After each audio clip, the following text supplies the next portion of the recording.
नमस्कार। आज के वीडियो में हम अध्ययन करेंगे कार्यपत्रक 71 से लेकर 75 तक और आकलन 13। तो वीडियो शुरू करने से पहले अगर आप हमारे YouTube चैनल पर नए हैं तो चैनल को सब्सक्राइब करें, वीडियो को लाइक करें और शेयर करें। शुरू करते हैं आज का वीडियो। कार्यपत्रक 71 दक्षता जिसमें दी गई है गद्यांश पद्यांश को पढ़कर समझ के साथ उत्तर दे पाना। तो प्रश्न है कि निम्नलिखित अनुच्छेद को पढ़कर दिए गए प्रश्नों के उत्तर लिखिए। तो इसको पढ़ते हैं। शिमला के माल रोड पर जनरल पोस्ट ऑफिस है। उसी पोस्ट ऑफिस के एक कमरे में डाक छांटने का काम चल रहा है। धूप का मजा लेते हुए 2 पैकर्स और 3 महिला डाकिया फटाफट डाक छांटने का काम कर रहे हैं। पिन कोड का पत्र पहुंचाने में खास महत्व होता है। पत्र में शहर के नाम के बाद लिखे अंक को पिन कोड कहते हैं। पिन कोड 6 अंकों का होता है।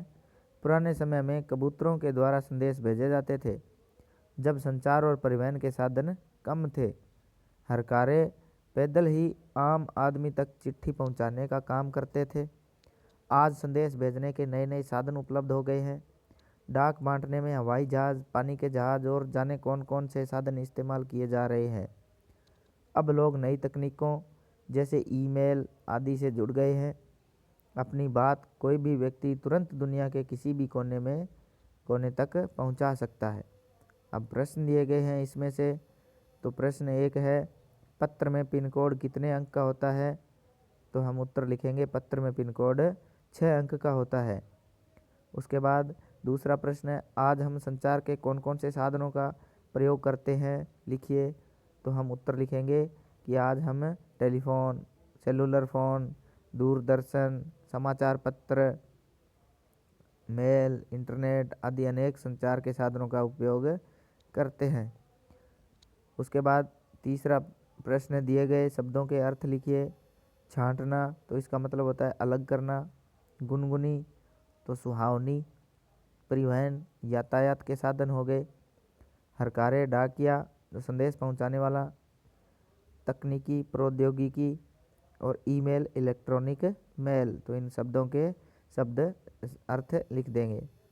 चौथा प्रश्न है, बॉक्स में दिए गए शब्दों का प्रयोग कर वाक्य पूरा कीजिए। तो क में है मोबाइल, बिना तारों का टेलीफोन है तो मोबाइल फ़ोन आएगा।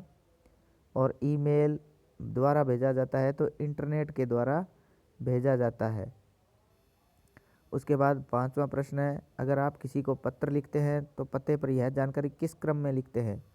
तो जैसे इसमें दिया है गली मोहल्ले के नाम, फिर घर का नंबर, राज्य का नाम, खंड का नाम, गांव कस्बे शहर का नाम। तो किस प्रकार हम लिखेंगे पत्र को? तो पता, तो इसमें लिखेंगे सबसे पहले घर का नंबर, फिर गली मोहल्ले का नाम, फिर उसके बाद गांव या कस्बे का नाम, शहर का नाम, फिर खंड का नाम आएगा, फिर राज्य का नाम आएगा। अब कार्यपत्रक 72 है, दक्षता, अनुच्छेद को पढ़कर उत्तर दे पाना। इसमें दिया है, दिए गए अनुच्छेद को पढ़कर प्रश्नों के उत्तर दीजिए।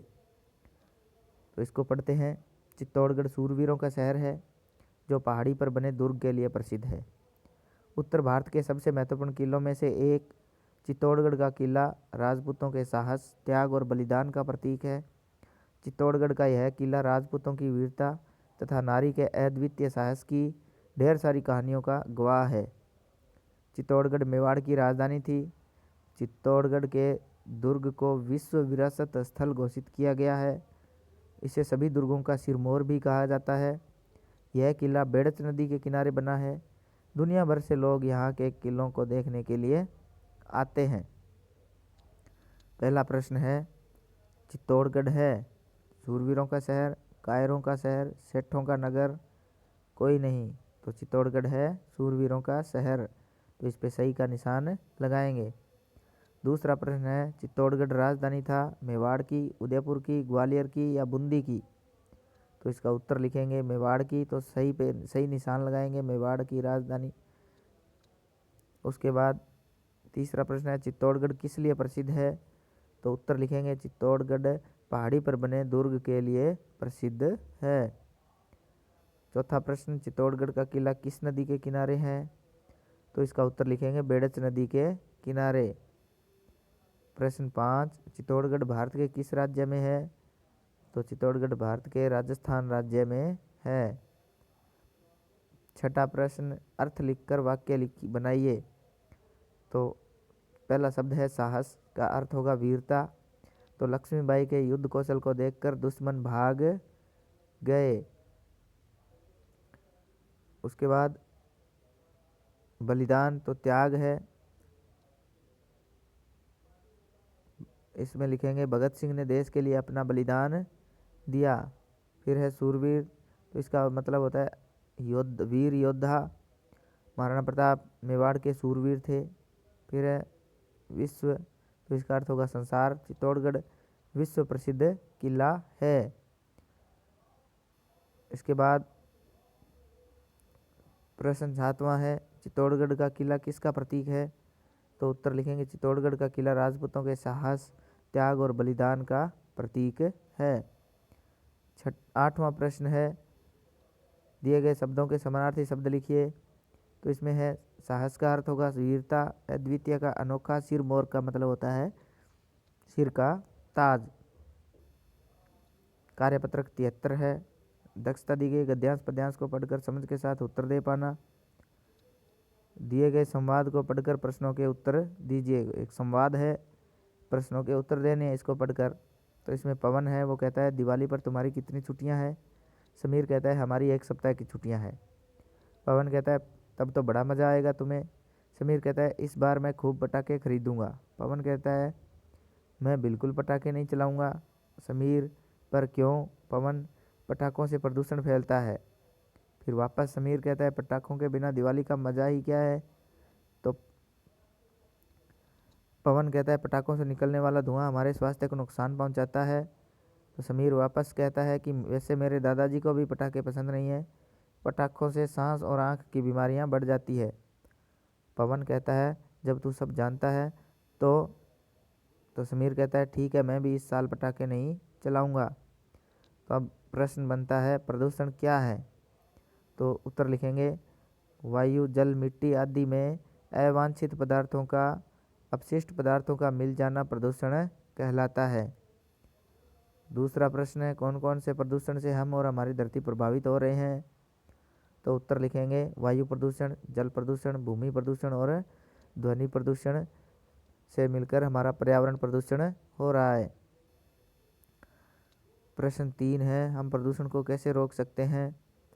तो हम लिखेंगे कि सभी लोगों को जागरूक करके अधिक से अधिक वृक्षारोपण करवाकर और हम जो प्राकृतिक हमारे पदार्थ है उनमें अवांछित अपशिष्ट पदार्थों को मिलने से रोककर हम प्रदूषण को रोक सकते हैं। चौथा प्रश्न है पटाखे बड़े बूढ़े और बीमार लोगों को कैसे प्रभावित करते हैं? उत्तर लिखेंगे पटाखों से सांस लेने में दिक्कत आती है तथा इनकी आवाज़ से परेशानी होती है। इसके बाद 5वां प्रश्न है आप सब दिवाली कैसे मनाते हैं? तो उत्तर लिखेंगे नए कपड़े पहनते हैं, सबको मिठाइयाँ खिलाते हैं, लक्ष्मी और गणेश जी की पूजा करते हैं और पटाखे भी फोड़ते हैं। इसके बाद कार्यपत्रक 74 है।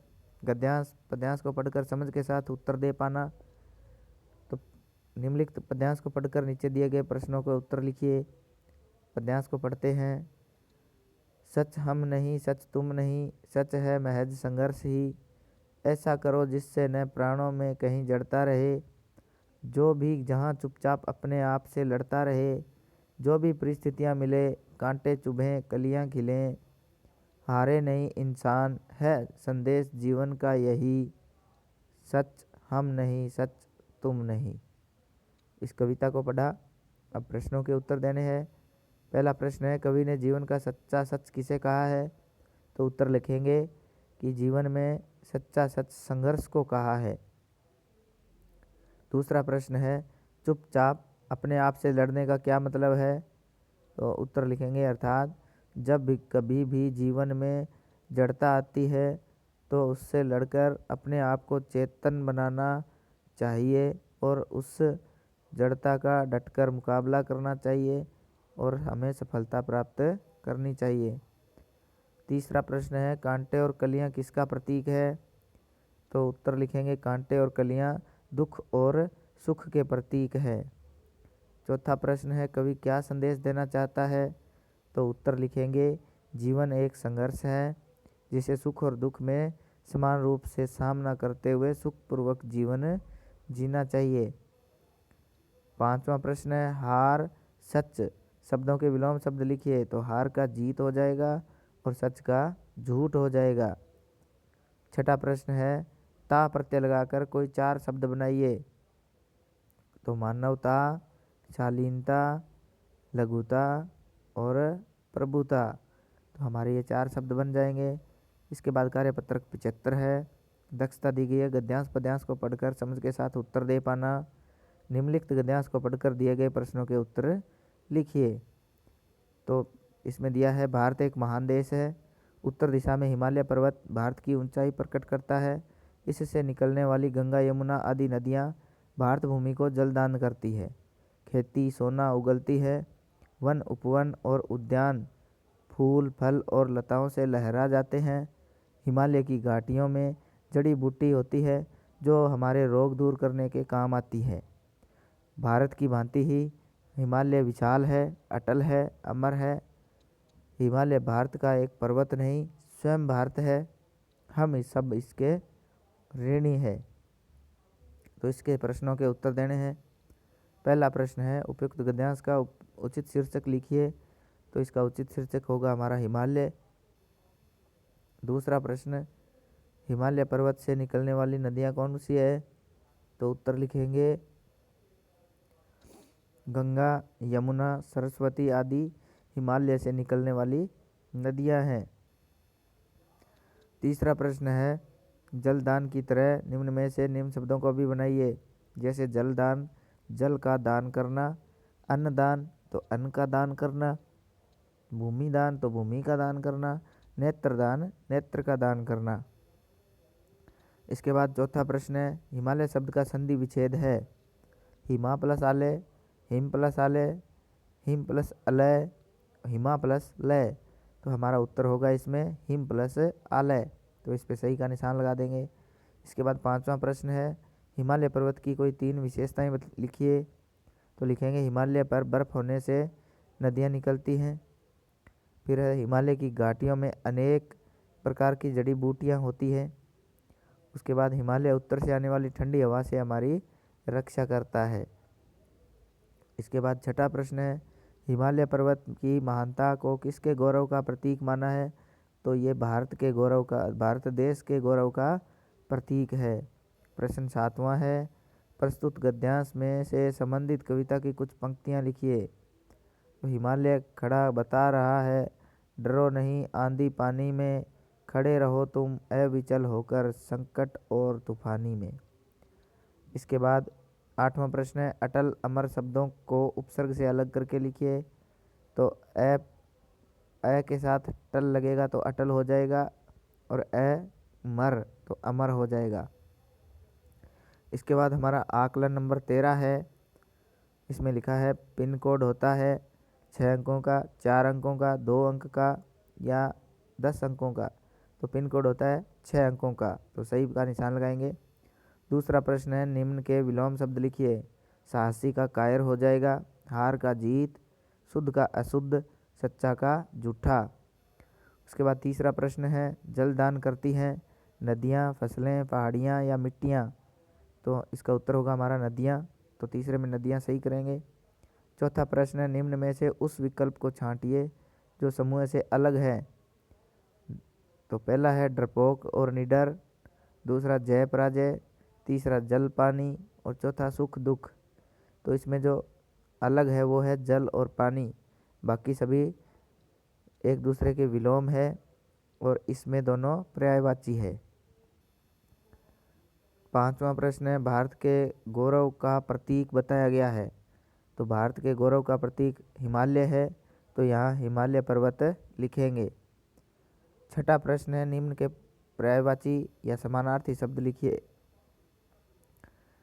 तो इसमें है सिंह का शेर हो जाएगा और वनराज हो जाएगा, वनराज लिखेंगे। गगन का आसमान या आकाश लिखेंगे। 7वां प्रश्न है जल प्रदूषण से होने वाले नुकसान लिखिए। तो उत्तर लिखेंगे जल प्रदूषण से पेट की बीमारियां जैसे हैजा, दस्त आदि हो जाती हैं। 8वां प्रश्न है भारत और हिमालय की कोई दो समानताएं लिखिए। तो उत्तर लिखेंगे भारत और हिमालय दोनों ही अटल और विशाल है। 9वां प्रश्न है नीचे लिखे शब्दों के अर्थ लिखकर वाक्य प्रयोग कीजिए। तो शब्द है अद्वितीय, तो इसका अर्थ होगा अनोखा। तो चित्तौड़ का विजय स्तंभ देश में अद्वितीय है। ख में है कायर, तो इसका अर्थ होगा डरपोक। उत्तर इसका वाक्य प्रयोग होगा युद्ध में कायर पीठ दिखा देते हैं। ग में है साहस, अर्थ होगा हिम्मत और वाक्य प्रयोग है वीर साहसपूर्वक युद्ध लड़ते हैं। प्रश्न 10वां है हम प्रदूषण को कैसे रोक सकते हैं। तो उत्तर लिखेंगे हम पर्यावरण में अवांछित घटकों को मिलने से रोककर प्रदूषण को रोक सकते हैं। प्रश्न 11वां है नीचे लिखे संवाद को आगे बढ़ाइए। तो एक चौक और डस्टर में संवाद हो रहा है। तो चौक कहता है मैं चौक हूँ, शाम पट्ट पर लिखने के काम आता हूँ। फिर डस्टर कहता है जी मैं भी शाम पट्ट पर ही काम आता हूँ लेकिन लिखने के नहीं। चौक कहता है मेरा कार्य महत्वपूर्ण है। डस्टर कहता है मेरा भी आपसे कम नहीं है। चौक कहता है मैं बहुत कुछ लिख सकता हूँ। तो डस्टर है ये कहेगा हाँ हम दोनों अपनी अपनी जगह पर समान रूप से महत्व रखते हैं। हमारा ये आज का जो वीडियो पूरा हुआ, धन्यवाद।